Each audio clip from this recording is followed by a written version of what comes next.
What's poppin' YouTube? It's your boy Rich LA. Realize I create happiness. Be sure to like, comment, and subscribe, and also hit the bell to receive notifications whenever I drop a new video. So, you see the topic of this video, right? So we're gonna jump straight in. You know what I'm saying? Traveling. I've been to I traveled a decent amount. I'm definitely looking forward to traveling a lot more for the rest of my life. You know what I'm saying? When you go different places, you learn a lot more because you actually are experiencing instead of just reading about something. You know what I'm saying? Most people don't really enjoy reading anyway. But when you go into a different place and you're seeing new things and you're seeing new people, smelling new things or tasting new things, it's something that sticks.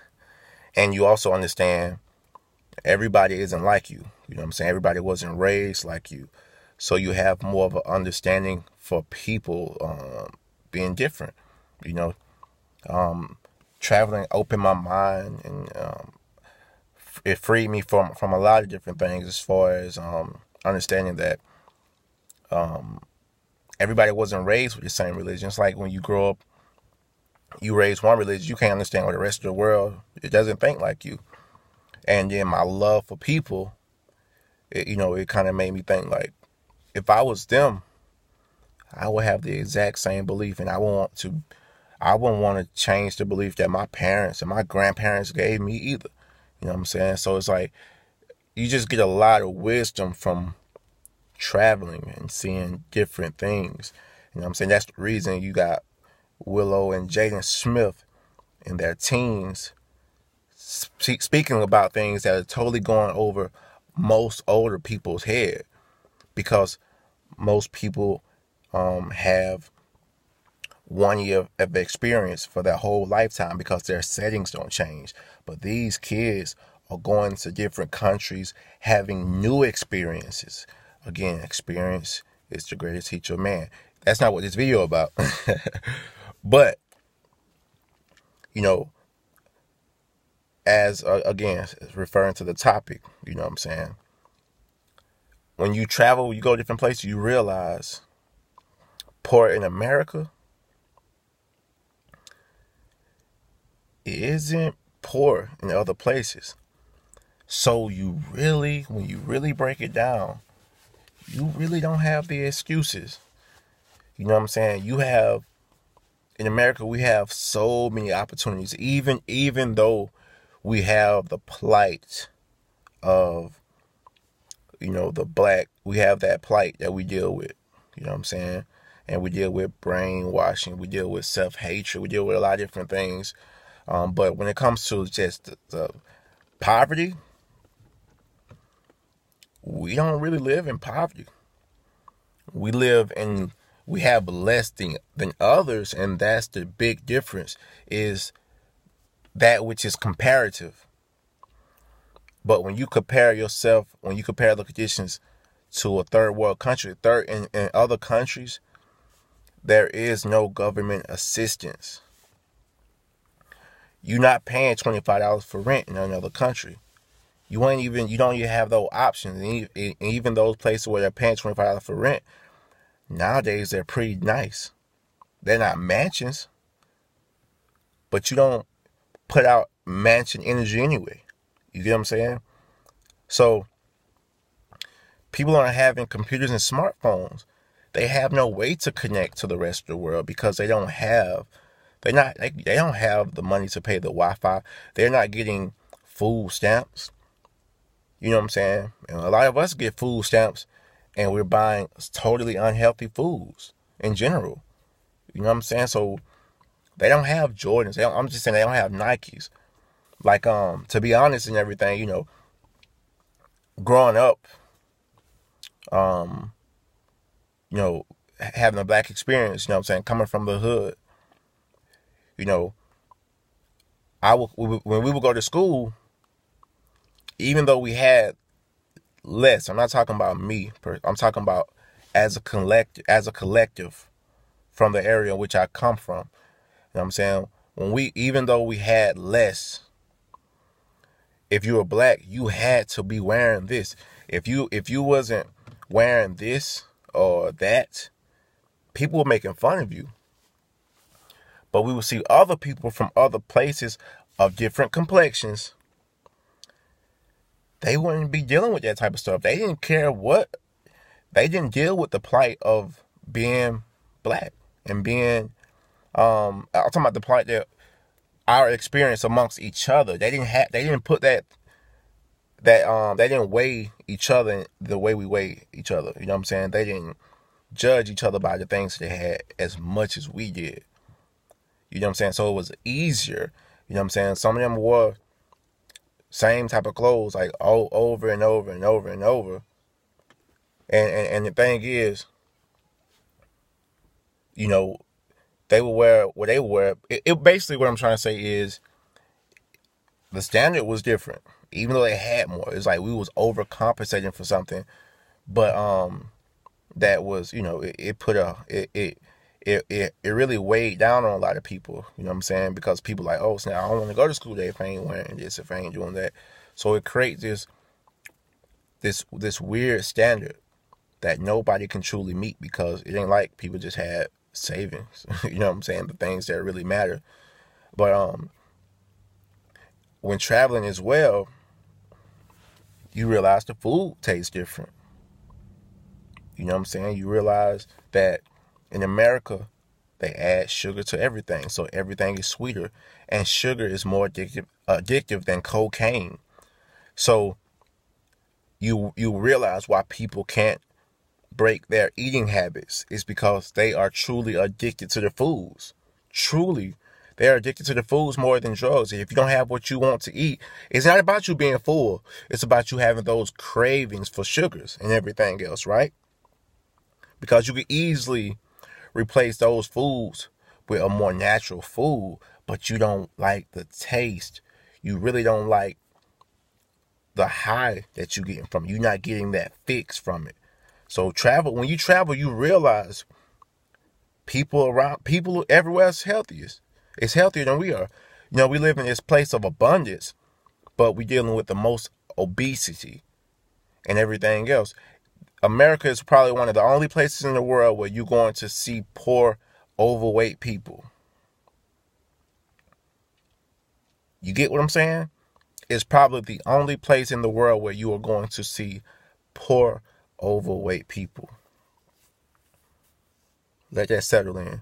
You know what I'm saying? And even going to the UK. In America, everything is big. Buy more, more, and more. When I came back from London, I went and got a tiny car, a small car, because over there, one thing I noticed is they use what they basically buy the cars that fit their lifestyle. So it's not like people are going to buy like big trucks if they don't need them.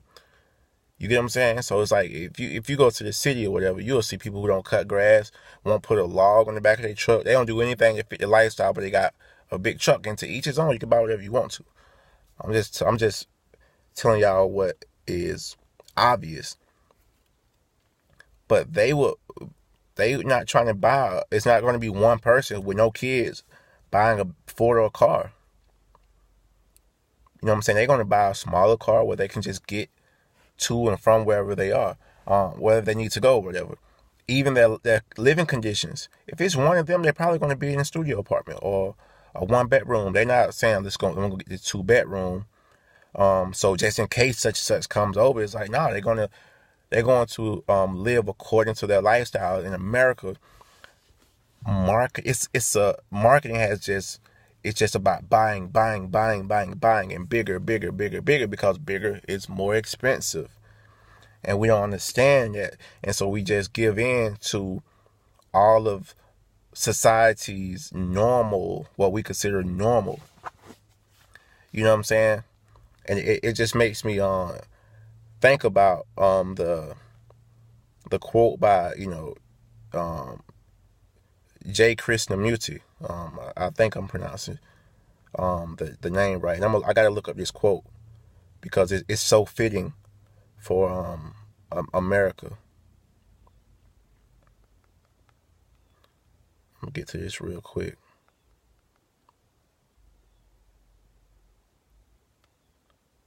You know what I'm saying? And it makes a lot of sense. You know what I'm saying?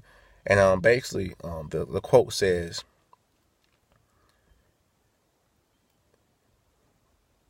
it is no measure of health to be well adjusted to a profoundly sick society. I'm not just coming for America. I'm coming for the things that are traditional in general. You got to question everything. You got to question everything. You think, even when it comes to religion, you know how many people just grow up in something and just because everybody else do it and they feel comfortable with it, or because their parents or grandparents who they love truly and dearly are associated with it, they don't question anything. And a lot of these people also feel like their ancestors are all knowing. It's like, nah, like humble yourself and understand that people make mistakes. And just because somebody's older than you doesn't mean that they're wiser than you. You got to learn to think for yourself and to think outside of the box. I'm not a traditionalist. I break traditions if traditions don't make sense. There's a story about this woman. She asked her mom, she said, why do they cut the turkey in half before they put it in the oven? And the mom said, I don't know, go ask your grandma. So she went and asked her grandma, say, hey, why do they cut the turkey in half before they put it in the oven? She said, I don't know, go ask your great grandma. So she went and asked her great grandma, hey, why do they cut the turkey in half before they put it in the oven? And her great grandma said, well, back in my day, the ovens were so small that a whole turkey couldn't fit. So nowadays you got a big oven and you cut the turkey in half and you cook one half, then you cook the other half, when you could put the whole thing in there and be done. Start thinking for yourself. Break the mold. Break the tradition. You know what I'm saying? If you're religious, it speaks against that anyway. But your family and those people around you have a greater pull on you than your so-called God. It's no diss, it's reality. You know what I'm saying? And you wonder why you struggle with the same struggles of your forefathers and those who came before you. Because you do the same thing they do. You know what I'm saying? You wonder why you have the same ailments and you have the same diseases as your parents and so forth.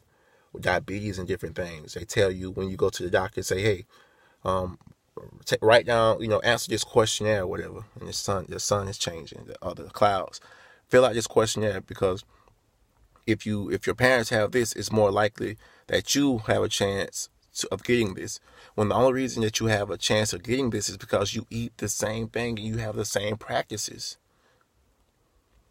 It's not hereditary. You know what I'm saying? So even though generational curses are they are spiritual, it's a spiritual aspect, but the spiritual your actions, it shows indication of the spiritual victor. So it's about your actions. You know what I'm saying? You change your frequencies and you change your vibrations and you change your actions. And that's when the healing comes in the different practices. The application of the knowledge is the wisdom. You know what I'm saying? And I know I had to venture out, but I'm saying you get a lot of this stuff from doing different things and traveling and having different experiences. You get what I'm saying? So that's a biggie. Your poor isn't poor in a different perspective. Your poor is rich to other people. But you got to get out of your comfort zone. You got to get out of your norms in order to see these things. You think your life is just so bad and this, that, and the third, when you can't even see the opportunities that are at hand. You can't see everything that's being given to you. You know what I'm saying? That's another thing that causes depression. Depression is a really self-centered sickness. It makes you look at yourself. It makes you focus so much on yourself that you're not paying attention to anything outside of yourself, so you can't learn the lessons. Of course, you have to dive within yourself, but you also have to, you have vision for a reason. You have your senses for a reason. And that's another video, but you know what I'm saying? Get out and travel and have different experiences. And you'll see, it'll just open you up to so much if you are conscious. Some people can go different places and don't get nothing from it.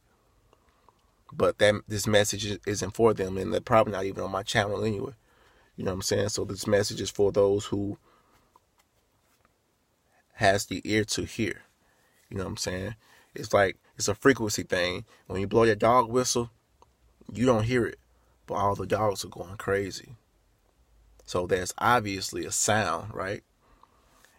If you don't hear what I'm saying, it's just not for your frequency, and it's okay. You know what I'm saying?